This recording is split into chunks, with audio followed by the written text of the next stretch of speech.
Liberian meat pie, a delicacy inspired by the British and brought over to the region during colonial period. Let's make Liberian style meat pie. This is enjoyed by so many.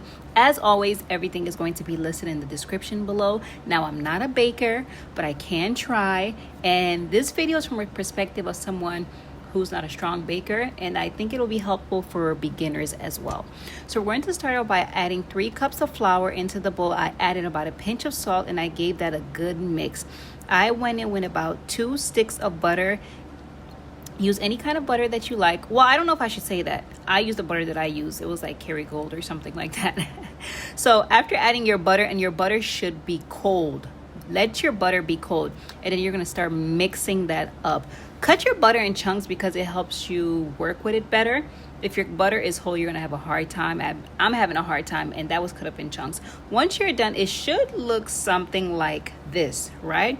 Make sure everything is like evenly coated. Break up the butter as much as possible. What I did next was I made a little well, and then I started adding my water. I used cold water from the fridge, and I added a little bit at a time. I thought I was recording. Unfortunately, I wasn't, and I don't have the tape to show you mixing the water. Mix it little by little, and do not over mix your dough. Your dough should like be a little clumpy and come together, but if you over mix it, your meat pie is going to be very hard. This is my second batch, and I learned the hard time the first time, so I am letting you know. Just mix it just a little bit, and it should look something like this. It should be a little ugly, a little deformed. Let it look like this instead of like a perfect smooth dough. I'm going to put that in the fridge for about an hour, like 30 to 40 minutes, so it can be easy to work with. And then when I take that out, I'm going to cut it into cubes, and it looks so beautiful.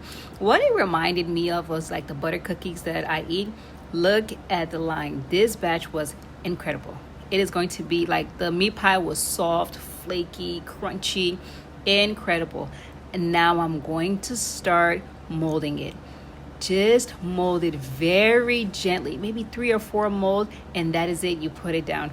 If you over mix, you are going to learn the hard way. Do not over mix this. Be very gentle when handling this. I rolled this out, I cut it up, and then now let's go to our ground beef.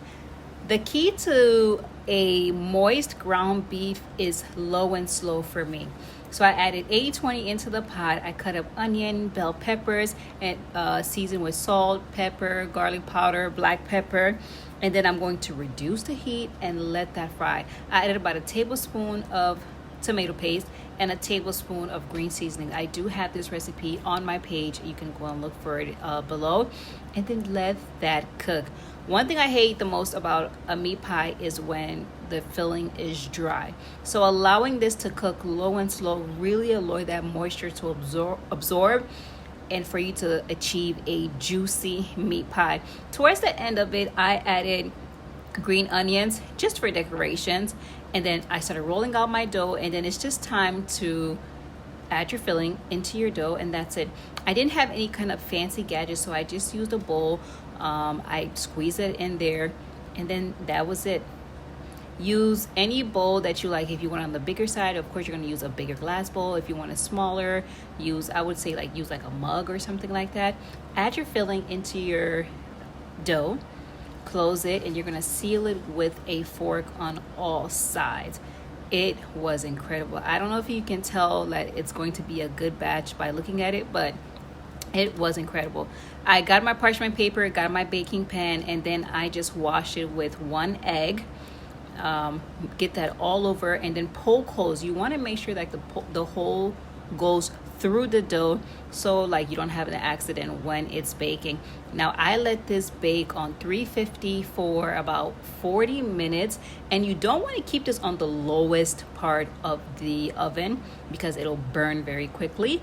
Learn from my mistakes, and this was the final product. I'm going to leave all of the details in the description, and I hope you give this a try and like it.